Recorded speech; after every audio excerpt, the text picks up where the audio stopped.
Welcome to Old Guy Tech, the OGT.TV recording studio. Technology for the rest of us.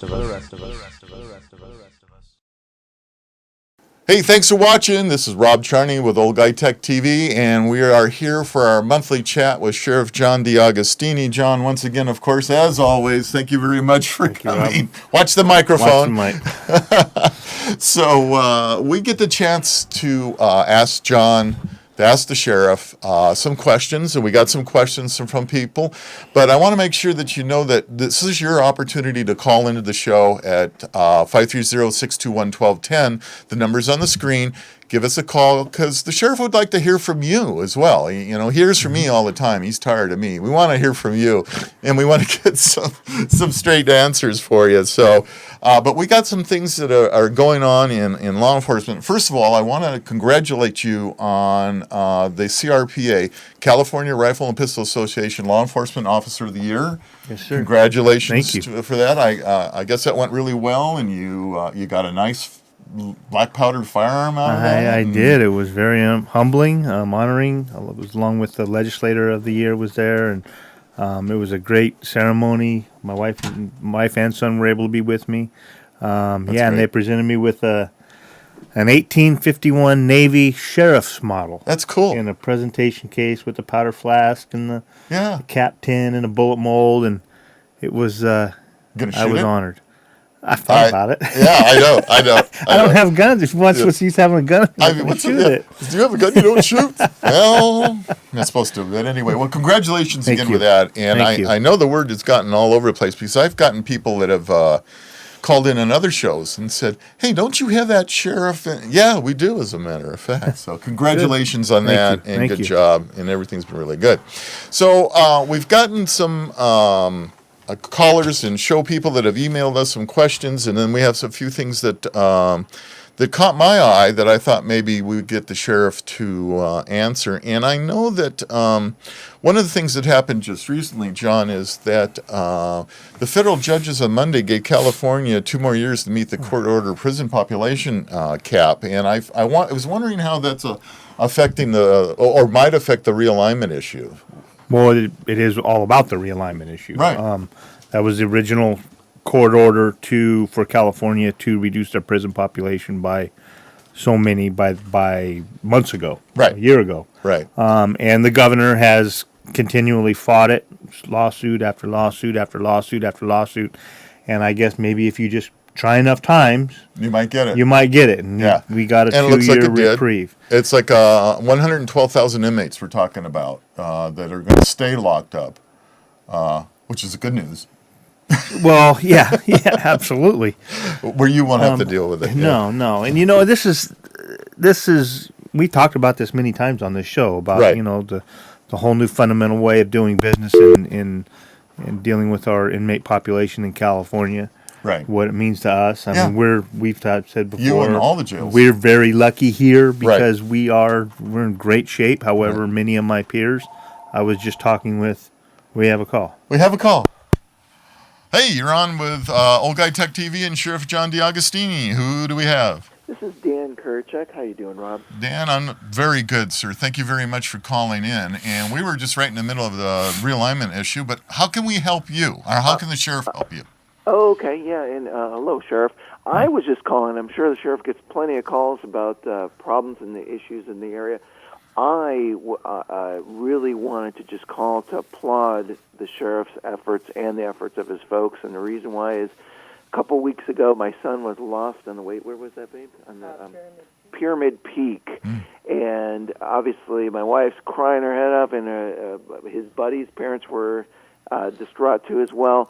And it was just amazing how quickly we called in the sheriff's department, and one of his deputies, I just found his card yesterday, deputy was named Greg Elmos out of South Lake Tahoe, dispatched the search party right away, and they indeed found the car. It was already past dark. They were lost up in the mountain there somewhere.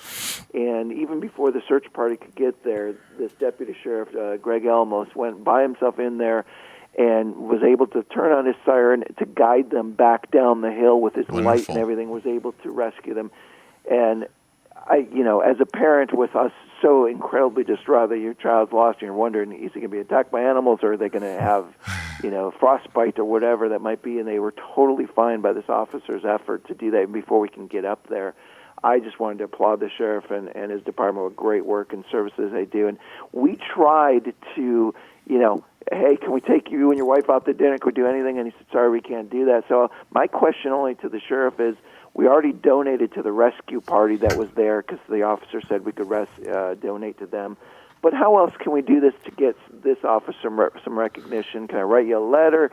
Can we actually give some money to a fund where it could go to him and his wife to go out to dinner or something? We'd love to show our incredible gratitude and appreciation. Well, first of all, it's Dan, right? Yeah. Dan, thank you very, very much for calling in and saying this. Absolutely, one of the best things you can do is write me a letter or write a letter to the El Dorado County Sheriff's Office, and just a little kudos letter, an attaboy. That goes a long way for the deputies and the personnel of the agency when they have those in their file. As far as donating individually, we don't. I commend Greg for doing that. It is our job. We're doing our job. The search and rescue, I'm biased, but I firmly believe, I talk to a lot of my peers and we get a lot of kudos. We have one of the best and most active search and rescue units in the nation. We're recognized, our search and rescue program is recognized all over. Last year, I believe it was, we hosted a big search and rescue exercise and symposium here in Coloma. And all the participants from all over, they came from literally all over, were just ecstatic of learning from our team, seeing what our teams do. But I truly appreciate your comments and you taking the time to call in and do that. A letter in Deputy Almos's file would be fantastic for him. And then our search and rescue unit itself, like you said, you donated to the unit. Anybody at any time, they can, because they have a separate nonprofit arm, can donate to them to help with equipment, help with training, and just help keep the programs alive. We're actually starting a new one here in El Dorado County due to some new regulations over the past decade or so. El Dorado County obviously is where gold was discovered in the gold rush in 1849.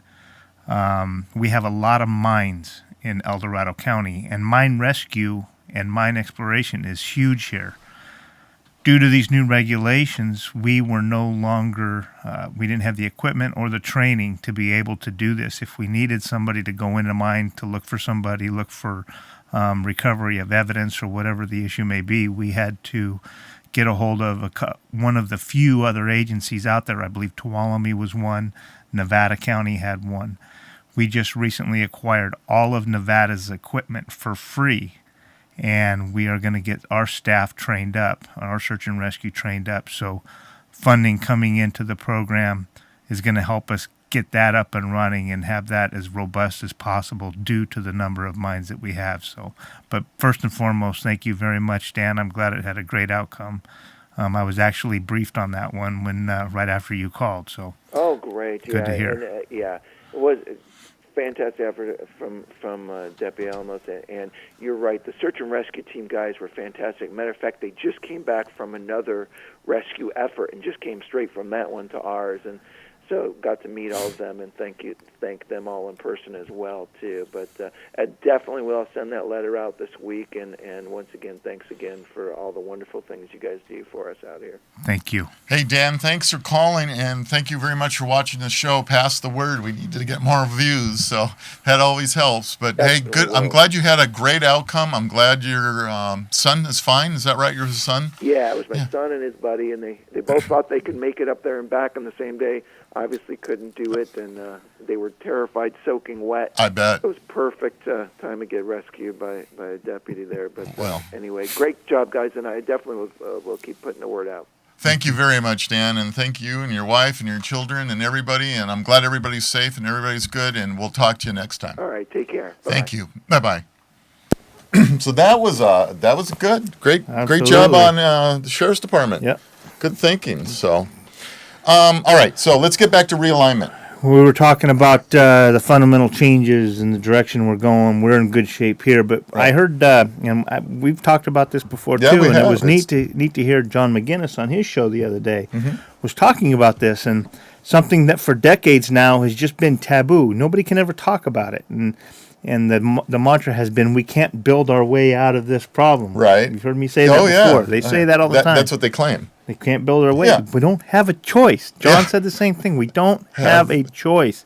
As California population increases, you have more idiots, more knuckleheads. You have to have some place to put them. And this whole idea of just shifting, all they're doing is shifting this population from the state prison system to the local jail system. Right. You still have the same amount of beds. Yeah. It's whether It it's hasn't changed. 2 years down the road, they just kick the can 2 years down the road. That's right. Or today. Now everybody is working diligently to make this work because we really don't have a choice. And will we? We're going to do our best. But I've said it before, I'll say it again. This is not a good thing for California. Right. It's not. Right. Yeah.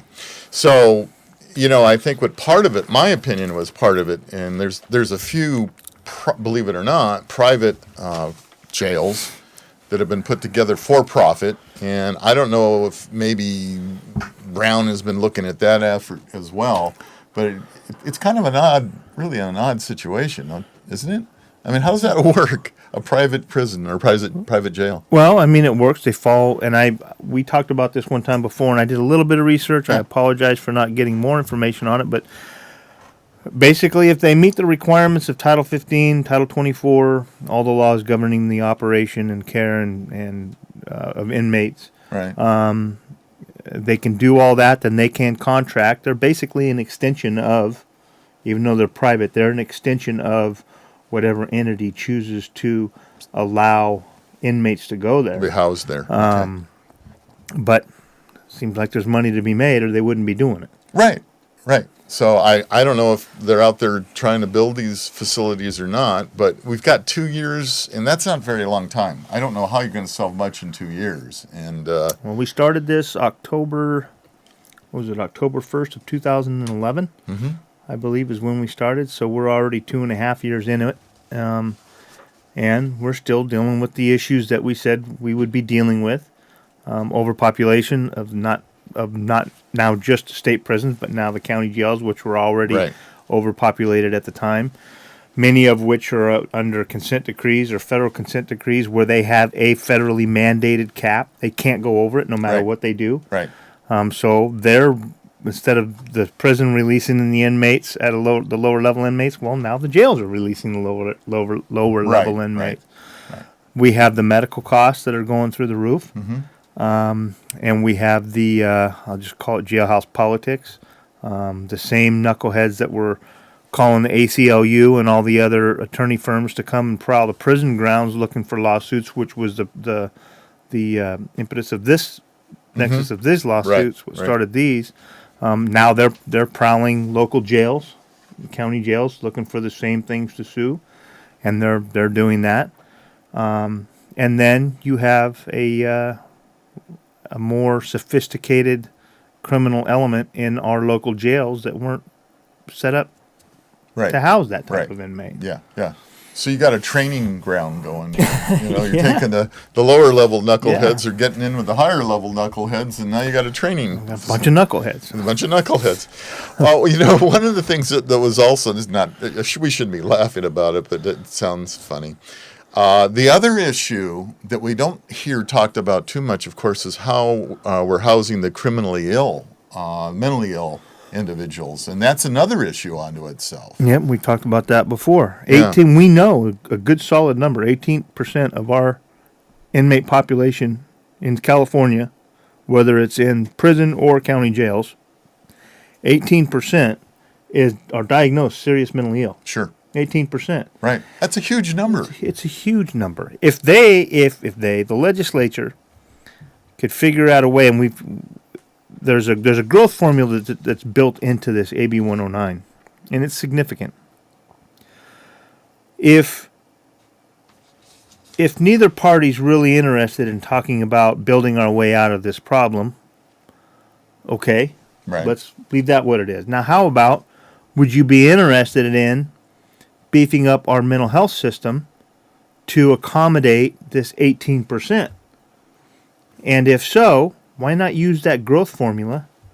Use that money. Right. Take care of that 18%. You just solved two things with one. You killed two birds with one stone. You've reduced your prison population, your jail populations, and you are getting proper programming and care for those diagnosed serious mentally ill within our population. Right. You just took care of it. Makes a lot of sense. So if you and I can figure it out, why can't the others? I mean, I'm no genius. I can tell you that. I don't know.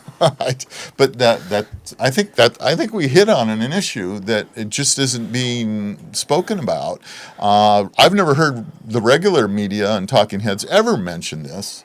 And that's why I brought it up, because I thought, my God, that's a huge number of mentally ill people that need to be housed in proper facilities that right now they can't be or are not being. And but your help with this number here, so It would be huge. And we in our facility, we have special programming. They're not housed with those that are diagnosed that way. Typically they're not housed in general pop. They're handled differently. Right. And we have doctors and nurses and everything else to deal with these folks. But we shouldn't have to. yeah, They are criminals. They are in our jail because they've committed a criminal act, and they're paying their dues. They've been sentenced. However, if they're diagnosed serious mentally ill, why don't we deal with it as that issue along with the crime right. instead of in general population? Yeah. Yeah. I agree. I think this is It's been brought up. But it needs to be brought up more. it just doesn't. Nobody wants to take it on. I think everybody's so focused. It was somebody's brainchild on AB 109 to make it successful that we just got to continue on this path. Nobody wants to rock the boat now. Right. I don't know. John Scott Jones in Sacramento. He was the one that really came up with the whole idea. Mm-hmm. So I don't know. Well, let's hope some smart people go there and they look at it and they take our advice and something happens. We could try anyway, right? Good luck with that. Yeah, good luck with that. They're out there watching. We know you are. Good. So we had an opportunity. Our producer Jonathan put together some questions from different people that he's talked to and he's gotten emails from and stuff. And we thought we title it Law Enforcement 101 because people always have questions and they're scared to death of asking law enforcement. I don't know why. Some of the questions. So I thought we'd take this show, some of the stuff here, and ask some of these questions, and you can answer them. And the first one off the bat is what is the difference between a local police department and a sheriff's department? This is basic 101 stuff. Local police department and a sheriff's office. Yeah, what's the difference? And I'm not a sheriff's department. We are a sheriff's office. Okay. I'm not a division department set up within the anything county under the Board of Supervisors. Our office is a separate, constitutionally elected office. Right. We answer to the people of El Dorado County. All of our employees answer to the people of El Dorado County. A police department answers to the city manager and the city council. They typically call, the sheriff is an elected official, so therefore he's a politician. I got to tell you, folks, and I know a lot of good police chiefs. I'm not trying to dog on police chiefs, but police chiefs, they run for office every Tuesday at the city council meeting. That's right. So they're, as far as I'm concerned, much more political than I am. Oh, yeah. They're at will. Exactly. Yeah. Exactly. So our responsibility is to the citizens of El Dorado County. Now, as far as my authority, as the sheriff's office's authority, the police departments have the authority within the city limits of their city. The peace officers, the police officers, they are peace officers in the state of California, meaning they have peace officer powers in the state. But they're limited to their city limits on enforcement of those peace officer powers unless, if they're chasing a knucklehead, They don't have to stop at the city Right. limit line. They Right. can continue on, or if they run across a crime out where they can investigate crimes elsewhere within the state. But their jurisdiction is within the city. Mine is within the county. In the hierarchy of law enforcement, if the chief of police or if the city police department is derelict in their duties, and the law, it has to be an extreme case, and the law is pretty clear on it. But if they are definitely derelict in their duties, the sheriff can come in and take over investigations and take over services. Rarely does it ever happen because they do a good job. The only one that can really come in and do that to me and do that to our office is the Attorney General and, believe it or not, the District Attorney under certain limited circumstances. But I answer to the people of the whole county, including those in the city. My deputies are peace officers in the state of California. They have peace officer powers throughout the state. Again, like the city has jurisdiction within the city limits, ours is within the county boundaries. However, we don't have to, not like in the movies where all I got to do is get across the county line and the sheriff's got to stop. No, we keep going, and we do. But those are the main differences. I'm constitutionally elected. I'm in the government code. Chiefs of police are different. They answer to the city council. Right. Okay, good. So that takes care of that. And just so you know, one of the things that, okay, here's where it's going to get a little bit on my conservative side, but believe it or not, there are people out there that are so scared of the fact that we have a sheriff elected in California. I'm not going to talk about any other state, but I'm going to talk about California, that because the sheriff only answers to us who elect him. Really, we heard about the other instances, but the reality is he works for us as the people.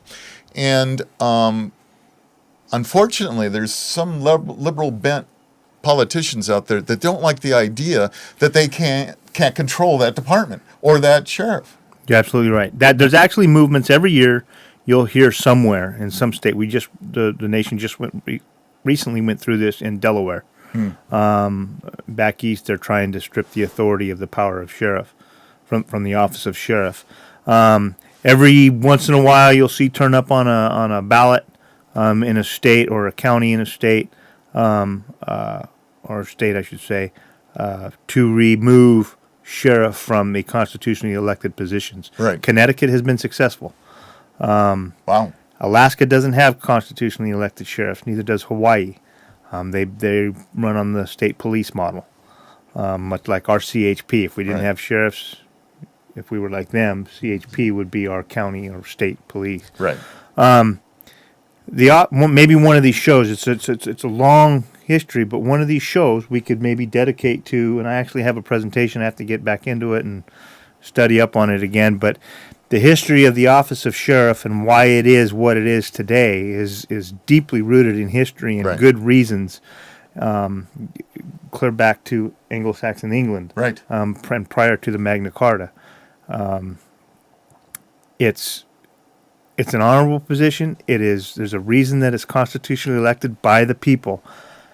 I have to uphold the laws and do all that. However, because my oath of office is uphold, support, and defend the Constitution of the United States against all enemies, foreign and domestic, and the Constitution of the State of California, I have to uphold the laws. However, if a law is blatantly on its face unconstitutional, it's also my duty not to.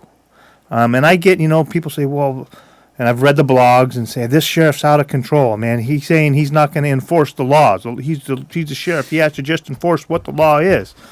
Well, my answer to that is tomorrow the legislature passes a law that says you can no longer stand up in your board of supervisors and speak your mind. You can't do it. We're tired of it. It's taking up too much time in our meetings. We got to get through business. We don't have time for this. So no longer are we going to take public comment. You can't redress your government. Period. We're done. Is that a constitutional law?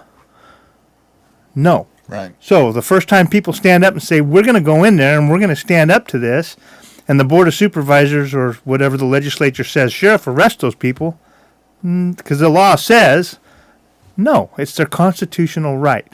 So you have to understand what I'm saying. I'm not saying I'm not going to enforce the law. I'm saying I will not enforce unconstitutional laws. And that's the crux of the matter here. The fact is, John has stated that, he supports the Constitution and all the constitutional laws, and that's what he's going to enforce. That's right. So there have been some real knuckleheads out there again. More knuckleheads here. So. All right. So then we got another person asked, what is the basic duty of a sheriff and his officers? And, we kind of talk, that just a follow-on question. The basic duties, we're going to look at it two ways here. Folks, please keep in mind, I saw these questions 2 minutes before the show started. So the basic the basic duties we're feeding him questions. We have legally obligated duties that my office has to perform. And then there are all the duties that are expected of my office to perform. Right. The legally mandated ones are maintain the jail, keep the inmates safe, respond to routes and riots. That doesn't mean respond to all crimes. It just means to respond to the most heinous felonies. Serve orders for the court and be an officer of the court. So the judges need a paper served or a warrant served or things like that. That's one of my duties. I am also the coroner. So one of my duties is to investigate cause and manner of all unattended, unexpected deaths. Mm-hmm. And then I am also the public administrator in El Dorado County. So one of my duties is to administer the estates of individuals that die without a will or are highly contested, and the court has put it in the public administrator's hands to handle the estate, administer the estate or whatnot. So legally, our duties are very limited. Very limited. Now, what does the public expect? Right. When you dial 911, we better be there. Oh, yeah. You expect that from us. So we respond to all reports of crimes. We investigate all reports of crimes in El Dorado County, and that's mostly what people think of when they think of law enforcement. In addition to the coroner and the public administrator, we had the caller earlier about search and rescue. We have search and rescue in the county. The Office of Emergency Services is under the sheriff's office. Where if there's a major emergency in the county, we open up the EOC, the Emergency Operations Center. We staff that. We man that along with all the other stakeholders that come together to manage that emergency. We have the STAR program. We have all of other volunteer programs. We have the dive team. We have our crime scene investigation. We have SWAT. We have hostage negotiators. We have, and the list goes on and on and on. So the bottom line is we do a lot. Legally mandated is really, truly only a few things. I hope that answers the question. Yeah, absolutely. I think that was very informative. And they doggone somebody better answer that 911 call. So we want to make sure. Make sure that you're there. So then we go on. Let's talk about this one. I thought this was pretty good. Everybody's seen television and they talk about Miranda, the Miranda rights. Uh-huh. Why don't you explain just quickly what is the Miranda law and what are our rights under the Miranda rights? Okay. Miranda, the reason it's called Miranda is actually of a case, Miranda versus Maryland? Yeah, I know. It's been a while for me. But it's actually a court case. And what the court said in Miranda was individuals have these rights, their constitutional rights. Most are not aware of their rights. So, therefore, when somebody is arrested and they are going to be interrogated, there's a difference between detained and interviewed. When a person is arrested and they are going to be interrogated, it's a two-pronged test. You have to have both for Miranda to apply. Once you have both, you have custody and you have interrogation. Then the person has to be advised of their rights. And those rights are, you have the right to the presence of an attorney, If you cannot afford one will be appointed for you. You have the right to remain silent. That's your right to self-incrimination. You have these rights. So therefore, we have to remind you of that. If during, and at the end of that, we ask you, do you understand those rights? If a person says no, doesn't necessarily nullify Miranda. Right. Because a person can just be a knucklehead and say, no, I don't understand them. Wait a minute. We know you understand them. And if we can articulate why we would know, or you can show why we believe you would know, it's not going to nullify it. Right. If a person wishes to remain silent,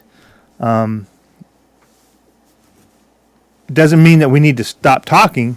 It means that they don't have to answer a question. We're not going to solicit an answer. We can keep talking. If a person requests an attorney, we're done. We're done. We're done. We're done. And those are an individual's rights. I've had many, and trust me, it doesn't no skin off our back if we're interviewing a suspect and they say, you know what, I think I need an attorney. You know what? That's your right. Absolutely. Have a nice day. That's good. There's a lot of interrogation technique, and it truly is an art. Interview and interrogation is an art. There are those in this profession that are very, very good at it, and those that get the job done. It's a skill, right? It is definitely a skill. Yep. And keep in mind, you have the two prongs again for Miranda to apply. Okay. When somebody says, you need to advise me of your Miranda rights. This happened to me a lot. You haven't told me my rights. Well, you're not under arrest. You're not under arrest. We're just talking. I'm visiting with you. I'm asking you some questions. You're not under arrest. So if you're not under arrest, Miranda doesn't apply. If you are under arrest, if you're in cuffs, you're in de facto custody, de facto arrest, whatever you want to call it, you are not free to leave. You're just beyond a detention. Mm-hmm. Your freedoms have been taken from you. You're in custody. There are some questions that can be asked that Miranda does not apply to, and it has to do with public safety. For instance, a homicide suspect is in custody. We know he used a gun 10 minutes ago, and now we can't find the gun. And it could be thrown in a bush. It could be thrown next to the curb for a kid to pick up later and hurt somebody. We have the right to ask that question outside of Miranda. And if the suspect does at that time say, you can't ask me questions, I want an attorney, or I'm invoking my right to remain silent. Tough. Where's the gun? We're not asking you how many rounds are in it, how'd you do it. We're not asking you evidence of the crime. We're asking it for a public safety reason. Where's the gun? We can ask you that. And there's one other exception that's very similar to that, and I can't remember what it is now. But it's for officer safety, right? It's for public safety. Public safety. Public safety. Okay. See, I had no idea. Yeah. Yeah, but I've asked many. You can't ask me questions. Yes, I can. You're not under arrest. Right. I'm not doing anything. But if you're in custody, there's already probable cause to believe you committed the crime. Mm-hmm. You have to have that in order to have the custody. There's already probable cause to believe you committed the crime. So if there's already probable cause to believe you committed the crime, then a suspect needs to ask themselves, what's in my best interest? Right. Do I want to come clean and tell the truth, or do I want to keep my mouth shut? Yeah. And either way is their right. Yeah. Except for, now let me just expound on this, because I hadn't actually heard this before. So, a gun was used in the crime. Mm-hmm. You can't find the gun. You ask the bad guy, or who, let's not even do that. You ask the person that used the gun, because we don't know that they're a bad guy. Okay. Where is the gun? And they refuse the answer. Mm-hmm. What happens to them after that point? You just don't get an answer from them at all. Nothing. So they have nothing. However, if somebody uses it down the road, somebody finds it, say a kid finds it and is playing with it and harms themselves. Sure. So then we're going to hold it against that knucklehead. Oh yeah. Well, that'll go into 1226.1, I believe, is the statute on that one, and then that'll fall into the non-safe. Yeah. The non-safe 20 storage. now, yeah. Right. Yeah. Yeah. So, old numbers. I'm sorry. California, in their infinite wisdom, renumbered the penal codes. Everything. It's just all different numbers, but we all know the new numbers are just. You can tell all the guys that have been around for a while, and then all the new the employees, because it was to 12020. Oh, it's 26 something. Oh yeah. It's all kids. different. Okay. Can you believe they did that? That's another story. But so that's interesting. So you don't have to, if a person says, "Hey, I don't understand exactly what this means," but you believe that they've understood it, we fulfilled it. I mean, if a person says, "Look, I don't understand what you're telling me. I have the right to remain silent," and I always answer the question. You're right. Here's what it means. Under the Constitution, you have a right against self-incrimination. You don't have to talk to me. You don't have to answer questions, but it's up to you. Yeah. It is up to you. What does it mean? I have the right to an attorney. You have the right to representation. The courts have determined that. That's one of your rights. You have a right to representation. We can call one now. You can have them come in. You can get them later or what, whatever you want. Mm-hmm. And then of course me being I thought was a fairly good interrogator, I would always. The next would be, but don't you really want to get this off your chest, or something similar? Yeah, right. Come on, tell us. You did it. Let's just not the invocation of your rights, or maybe it is. When you say invocation, Yep. Invocation of your rights cannot be ambiguous or uncertain. They have to be clear. Mm-hmm. So if you say, "Geez, I'm not sure if I need an attorney or not," that's not an invocation of your rights. No, it's not. Or I don't know if I should be talking. That's not an invocation of your rights. If you want to invoke your rights, say, "I'm not talking. I want an attorney." Right. They have to be clear with it. So that takes it and so it's a decision by the officer at the time. If he puts a person under arrest, they read him Miranda rights. The individual says, "I don't believe it," or "I don't understand it." You explain to the best of your ability, and that's where it is. So if it should come up in court, if it goes that far, we'll let the judges worry about it. Let the judge worry about that. So, that's right. Okay. Well, see, that's a good one.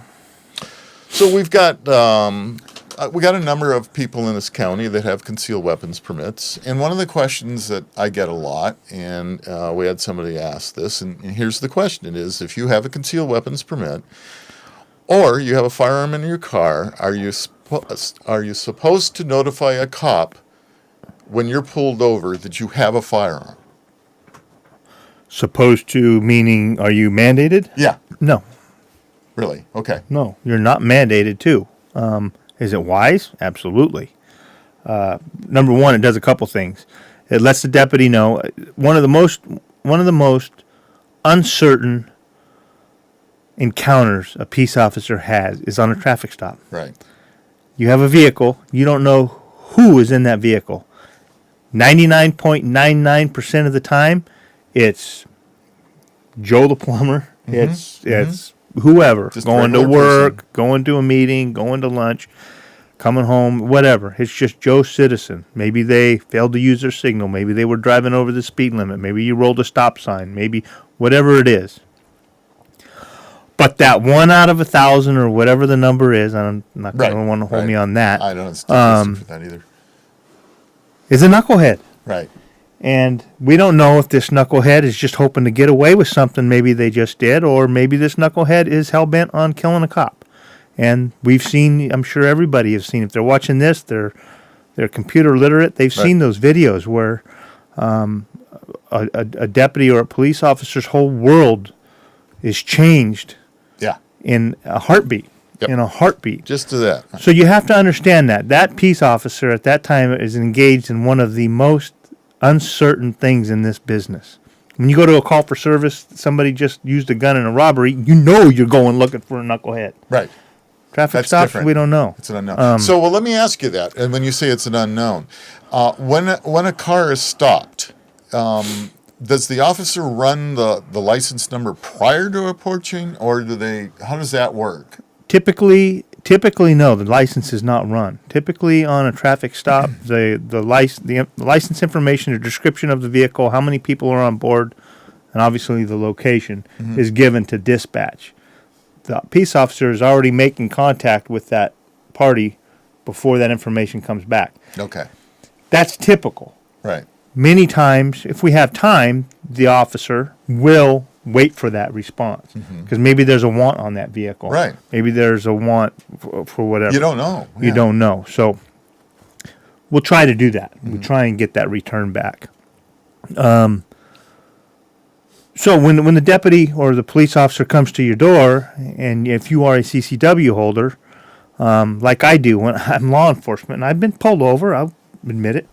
I keep my hands on the steering wheel.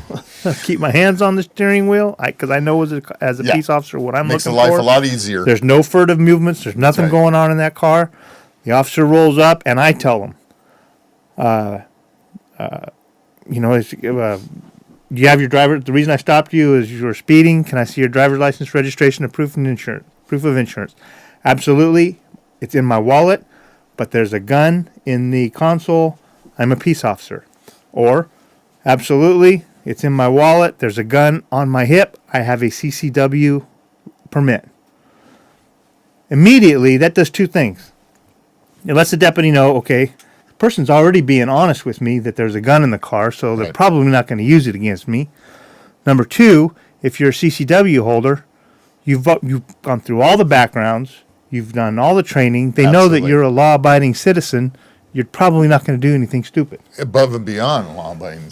So it actually puts them at ease. People, I don't want to be jacked up. I don't want to put it, make things escalate the situation. You're not. You're actually putting that person at ease.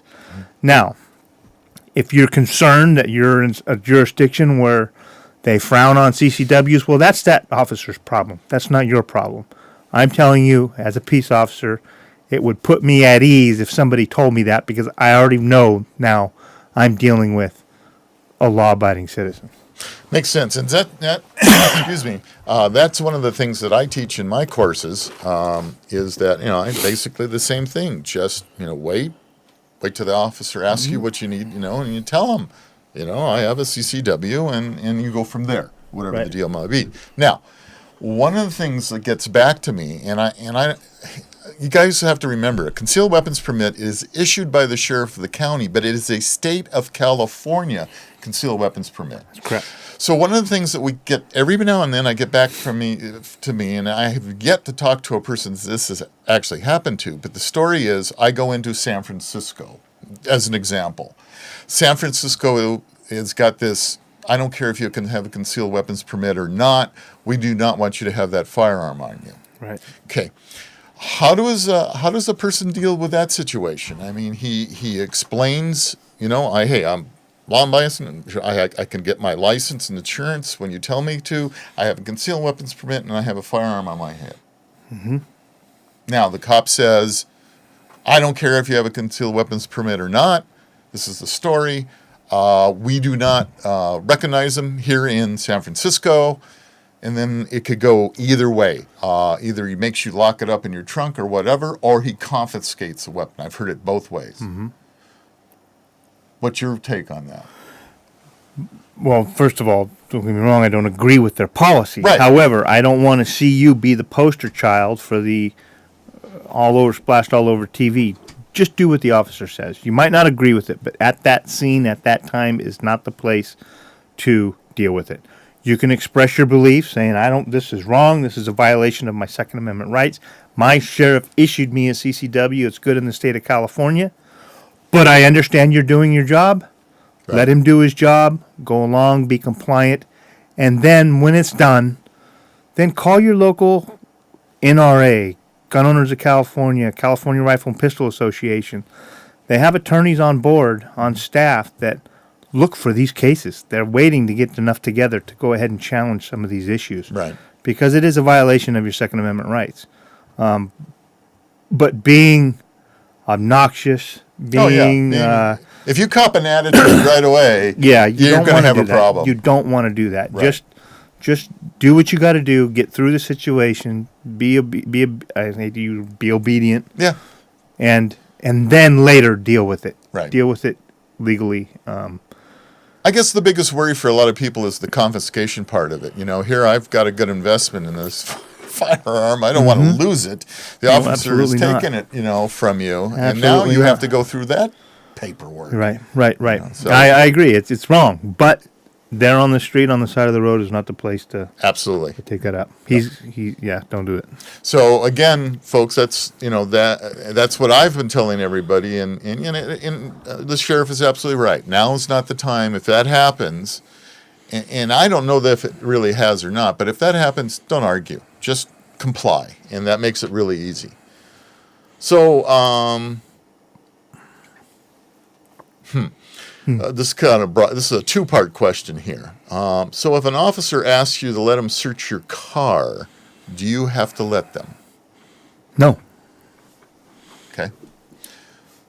What if you've said, officer, I do have a concealed weapons permit and I have a firearm on me, and the officer will tell you or direct you on how he wants that firearm handled, and it's going to be under his control. Can he then search the car for other firearms or other reasons? No. Okay. Is there... Not without probable cause. Okay, so it comes back down to... That a crime is being committed. A crime. So just the presence of a gun is not a crime? No, not if you have a CCW. Right. Okay, so even if, let's say that you don't have a CCW, but you have the firearm locked in a hard-sided lock case, unloaded, following California law, you tell them, officer, I have a firearm in this case. It's unloaded. The ammunition is not in the magazine or in the chamber. It could be in the magazine because it's attached to part of the California code. Then can he search your car? Not without probable cause to believe that you're lying, or there's more to it than just an unloaded gun in the box that is there. Okay, so what's gotten back to me, and I've seen it in some written material, but I can't find it in any penal code, is what's called for officer safety reasons. Yes. Okay. But you're not a search. Oh, okay. So that's different. We got into technicality here now. That's different. Okay. So how is that different? It's not a search. Okay, so he's just going to check your... He's just going to make sure, if I come up to I'm a deputy working patrol, I come up to a car, roll the stop sign. There's two males in the vehicle. I approach the door. I see a gun rug or a little gun box in the back, on the back seat. Hey guys, how you doing? Hey, the reason I stopped you, you rolled that stop sign. Is that a gun in the back? Yes, it is. It's unloaded, but it's locked up in that. Hey, can you do me a favor? Can you step out of the car now for a minute for me? We're going to handle it as low key as we can. And, well, what for? Well, because this is an officer safety thing. I'm still investigating this Rolls vehicle stop. I need to get your driver's license, but I don't want you to have access to that gun. Mm-hmm. I don't know who you are yet. Yeah. I don't know anything. Makes perfect sense. Officer safety. So for officer safety, then it can't. Is it a carte blanche, or does it have to be specific? As long as the officer or the deputy can articulate why he did that for officer safety. Okay. Has to be able to be articulated. Why? Yeah. Okay. And does it have to be for a specific reason? In other words, he's worried about. He already knows you have a firearm. He thinks you may have another firearm that you haven't, told him about. Could be. So now he's got probable cause. Mm-hmm. Is that right? Does that make that probable cause? No, it's more. You're still on officer safety. We haven't entered anything into the fact base to show that there's a crime. Okay. Probable cause is based on crimes. So the reason I asked this, let's say that under your scenario, hey guys, come on out a little bit and let me, I need to check and, take control of this firearm. I can pat you down. You can. I already got a firearm in the car. Now I'm getting somebody out with me. Right. Just turn around for me. Okay, yeah, you're okay. Right. What Terry. if now? And that makes sense because this guy doesn't know. I don't know who you are. Don't know who you are. Okay. Even though you follow California law, he'll find that out as time goes on. But let's add something to the mix here. What if this person, although he complied with the California law, the gun's locked in, the gun's not an issue, the officer goes in to look at the gun and he finds, let's say, a crack pipe or marijuana. Now the game's changed. Yeah. So the bad guy or the good guys or whoever they are, they never gave consent to a search. The officer went under officer safety. Where did he find the crack pipe? Next to the gun case. In plain view. Okay, let's say it's in plain view. Wasn't then a no search. problem. Wasn't a search. Okay, what if it was under the seat and it was not in plain view? Wouldn't have been found unless Then you he should have physically never found. He should have never found it. He should have never been looking under the seat. But he was looking under the seat to see if there was another firearm. No, he's not. No. Got the gun. He reached in the back seat and got the firearm. Maybe he looked in plain view, but he's not going to be digging around under the seat and searching. Can't do that. Or he shouldn't be until he falls into a probable cause. That's right. And a vehicle is a bright line rule. The courts have ruled to the search warrant rule, the search warrant. A vehicle code is an exception to the search warrant because the evidence can be so swiftly moved and concealed. So if you have probable cause that a crime is being committed and that vehicle holds evidence of the crime at that time, and it's just a traffic stop or things like that, meaning you're not going to impound the car, write a search warrant, and do it later. Mm-hmm. You can search the vehicle there at that time as a bright line rule, exception to the Fourth Amendment. So, because you're worried that any evidence may be tampered with, changed, removed, or whatever it may be. Disappear. Okay, so that's a fine line, isn't it? Yeah, there's a lot to know. It's a lot. It's a lot. Wow. All right. So, so the officer is gone and just wants to make sure he removes the firearm from the situation. He's patted the gentleman down, found nothing or worried about, or a pocket knife, and he just took it for his own safety. He's in there to look at the gun, and then he suspects. Let's say it's a marijuana situation, and he's open there. He gets a gun, and he has the smell of marijuana. Mm-hmm. Now what? Is that probable cause? Yes, sir. Yes, sir. The smell alone is probable cause. Yes, sir. Okay. If he has the training and experience to know what the smell of marijuana is, right. Car's his. Interesting. So, under what circumstances then would you need a warrant to actually search the rest of the car then? Let's say that it's the vehicle was used in a homicide. Mm-hmm. You find the suspect traveling in the vehicle. You arrest the suspect. You're going to impound the car per 21-651.5 or something. Knows? Whatever the case it is.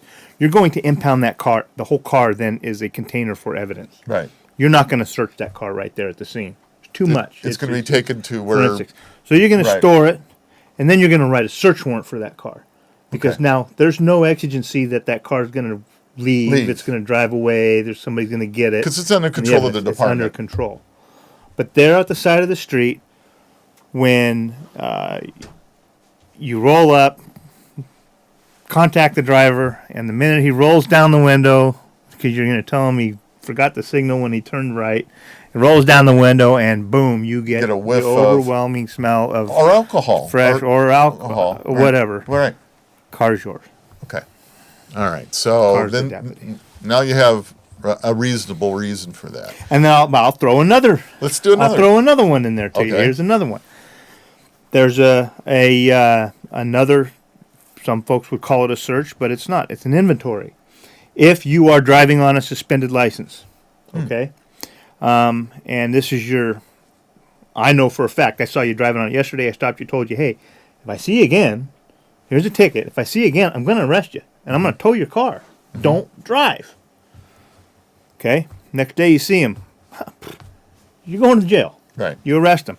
Now, there's really no evidence of a crime you're going to be searching for in that car, right? Right. You're driving on a suspended license. Right. There's no evidence of that crime within that car. However, in the process of towing that vehicle, I do an inventory to make sure that maybe you don't have valuables that later you can come back and say, well, they stole my... I had a watch. I had a Rolex in there. Exactly. Yeah. Okay. Exactly. So you inventory the car. You're not searching it. You're inventorying it. And you come across a crack pipe. Mm-hmm. Now you've just changed from an inventory search to a probable cause crime search. Okay. Okay? All right. So probable cause crime search. So then, but he still doesn't need a warrant at that point? No, not at that time. Okay. All right. So. No, because I'm not taking the car to the evidence lot. The car was merely going to the impound lot. Oh. Which is not a secured environment. Oh, okay. All right. So, you see these issues all the time. Okay, let's say everything is fine. Everything. You check out, everything's fine. But the officer still says, there's something hinky here. You get that back of your neck. You've been doing it a while, JDLR. Okay. Just don't look right. Right. Just don't look right. Okay. JDLR. And he says, come on, guys, come on out for a moment. Let me, for my safety, just check out. And by the way, can I search your car? Uh-huh. And they say, no. Uh-huh. Now what? Have a nice day. I'll get you next time. Got to let them go. Yep. I mean, I don't say I'll get you next time. Now, if they're stupid enough, if they're stupid enough, and you see it all the time, they go, he won't find that marijuana that's down in between the crack on it. And they say, go ahead. Go ahead. Now, everything's game. Consent. Totally open. Consent. Yeah. That's the exceptions to the search warrant. You have to have exigent circumstances. You have to have search warrant, exigent circumstances, or consent. Okay. That's one of them. I always think it's funny. I watch these cop shows and things, and the dirtbag knows he's got something in there, and the cops, can I search your car? Oh, yeah, go ahead. Well, you that stupid? At that point, maybe. I mean, it's sitting here talking about this when we're going back and forth and all these what ifs. Yeah. It just goes to show you. I mean, and everybody, well, he's just a cop, just a cop. These deputies, peace officers, they get so much training. Oh yeah, and they have so much that they have to know that it truly is mind-boggling. I mean, they're we could spend hours just on this car thing. Yeah, here, just on a car thing. And trust me, we do. And we do because of things have come up in cases and in case law and over time. One of my favorite things to do when I worked patrol, and I was good at it. And that's why I did so well, I think, in narcotics, was I love to go hunting for dope. Mm-hmm. I love it. I remember one time, it's a great story. My wife was on a ride-along with me. And we handled a couple calls, and I had caught up on my reports and everything. And I asked her, I said, you want to go hunting? She says, what do you mean? I said, you want to go find some dope? She goes, come on, it's not that easy. I said, yeah, it is. You want to see? She said, sure. So we parked on this little side road, and we just started watching traffic. And, of course, everybody thinks they know what kind of a car is going to have dope in it. You see, and I don't have to go into specifics, but she'd say, look at that one. No. Really? No. Oh, look at that one. No. You just get a sense for it. And one of the tip-offs was it was a nice, brand new red Camaro. Mm. And I thought, I got to looking at it as it's coming by, and I thought, And the driver did one of these, driving down the road, and I'm parked over here, goes, oh, okay. So I just pulled out. I was following a long ways. I wasn't just following, just see what happens. And they made a left turn onto an off street. And I thought, that's odd. I've never seen that car in this neighborhood before. And they made another left turn on another street.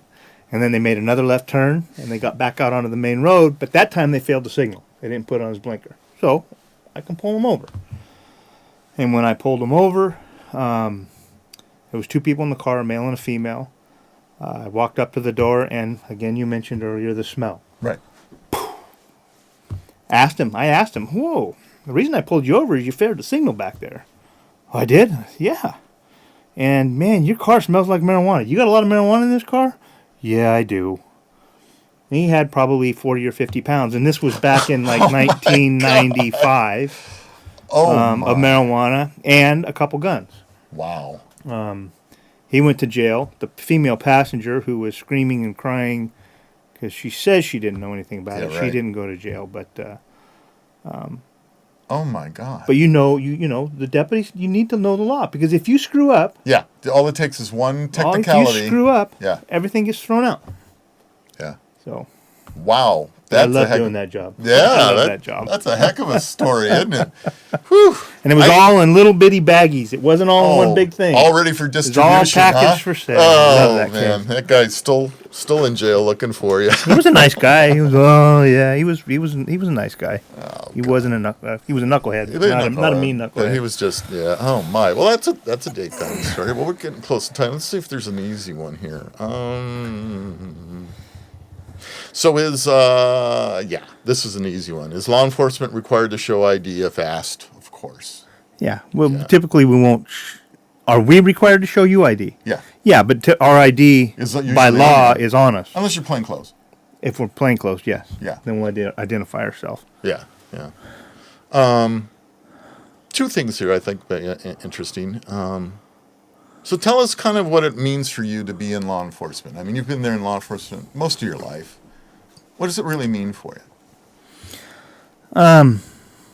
For me personally? Yeah. Let's talk about you. Well, the first part of our office's mission statement, which is a modern approach to traditional law enforcement values.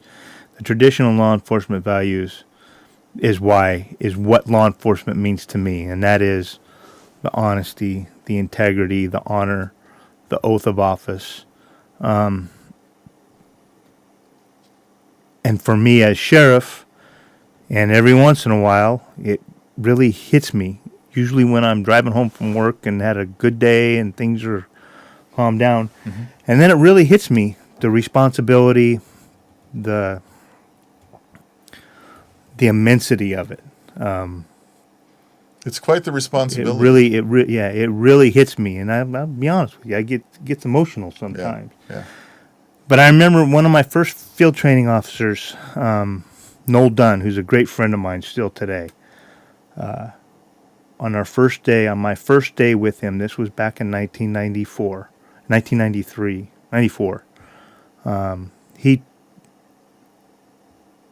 first got in the car, got out on the road, and he said, "Go out to the Plymouth Fairgrounds." This is when I was in Amador. Right. Go out to the fairgrounds and park. We're going to talk.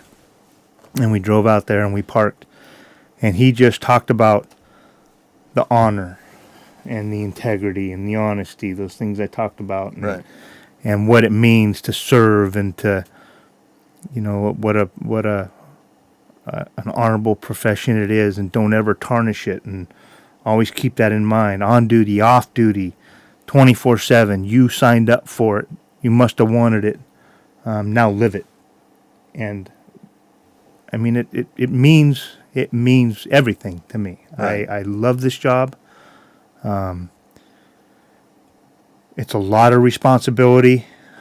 I mean, when you think about the authority that unfortunately goes to some people's heads, right? That we have as peace officers in the state of California to take people's rights away. There's very few people that can take somebody's rights away. We have that authority. Right. And to be able to balance that and to understand when it's right and when it's wrong is huge. And to never, ever take it for granted. Always understand the immensity of it and treat it as such. I think that sums it up. Good job. There you go. Good. Great. Well, listen, we're rolling into the hour time here. And, John, I can't thank you enough for coming here and doing these shows. I think we answered, I really like the questions. And, go to our website, send some emails. You have more questions. John's got the answers, or we'll figure it out one way or the other. Hey, I'm wearing my USA tie today, so go USA and Sochi, okay? So maybe we'll get some more medals. And I can't thank you enough for watching Old Guy Tech TV.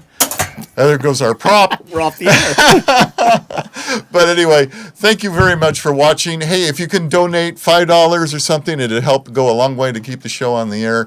But once again, thanks to John DeAugustini, Sheriff El Dorado County, for coming with us. I'm Rob with Old Guy Tech TV. We'll see you next time.